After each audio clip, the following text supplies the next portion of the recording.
శ్రీకృష్ణ పరమాత్ముడు జనించిన వెంటనే వసుదేవుడు దేవకితో మాట్లాడిన తర్వాత పరమాత్ముడు చెప్తాడు, నువ్వు నన్ను నందగోకులంలో యశోద దగ్గర ఉంచవయ్యా, అక్కడ ఉన్నటువంటి స్త్రీ శిశువుని తీసుకొచ్చి ఈ చెరసాలలో ఉంచు అన్నాడు. అనగానే వసుదేవుడు ఏమాత్రం ఆలోచన చేయలేదు. ఎందుకో తెలుసా అండి, యోగమాయ వల్ల ఏదైనా సంభవమేనే ఆయనకి తెలుసు. వసుదేవుడు దేనిని పట్టించుకోకుండా చక్కగా నందగోకులానికి వెళ్ళి ఇక్కడ ఉన్నటువంటి శిశువుని ఇక్కడికి తెచ్చి ఇక్కడ ఉన్నటువంటి కృష్ణుణ్ణి నందగోకులంలో ఉంచాడు.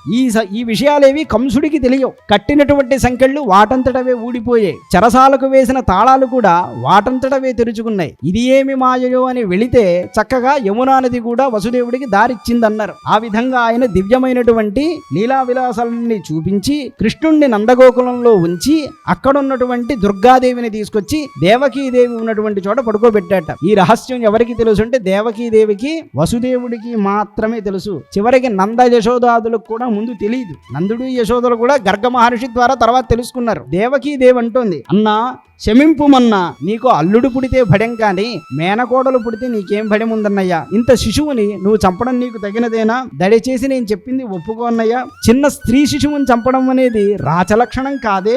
ఇప్పటికి నువ్వు 7 మందిని సంహారం చేసావు. 7 మంది అంటే 6 మందిని చంపేశాడు, 7వది నష్టపోయింది. ఇంతమందిని చంపావు కదా, ఈ ఒక్క చిన్న శిశువునైనా నువ్వు విడిచిపెట్టు. అయ్యా, నేను నిన్ను శరణు పొందుతున్నాను, ఇంతకంటే నేను నిన్ను కోరుకోదగింది ఏదీ లేదు అనగానే కంసుడు ఊరకే ఉండకుండా చక్కగా ఆ శిశువుని ఎత్తి కింద కొట్టాలని ప్రయత్నించాడు. ఆశ్చర్యంగా కంసుడి పట్టు నుంచి తప్పించుకుని ఆ శిశువు గాలిలోకి ఎగిరి యోగమాయా స్వరూపాన్ని ప్రకటించి, ఒరే మూర్ఖుడా, నిన్ను చంపేవాడు హాయిగా స్థిమితంగా ఉన్నాడురా, నువ్వు నన్ను చంపలేవు అని ఆ యోగమాయ అంతర్ధానమైనది అన్నాడు. ఈ విషయం అలా మొత్తం అంతా వ్యాపించింది. ఓహో, దేవకీదేవి గర్భంలో ఒక శిశువు పుట్టడం ఏంటి, ఆమె తన రూపాన్ని చూపించడం ఏంటి, వెళ్ళిపోవడం ఏంటి అని అందరూ అనుకుంటున్నారు. స్థిమితంగా ఉండగా కంసుడు అప్పుడు బాధపడ్డాడు. ఇంతకాలం నా చెల్లెల్ని బావని చెరసాలలో పెట్టి ఇంత దారుణంగా హింస పెట్టాను కదా, దీనివల్ల నాకే ప్రయోజనం లేదని ఇద్దరిని సత్కరించి బయటికి తీసుకొచ్చాడు. తెచ్చి ఎంత వేదాంతం చెప్తాడో తెలుసా అండి, ఒకడు చచ్చిపోవడానికి ఒకడు పుట్టడానికి వాడి కర్మే కారణం గాని నేను కాదు.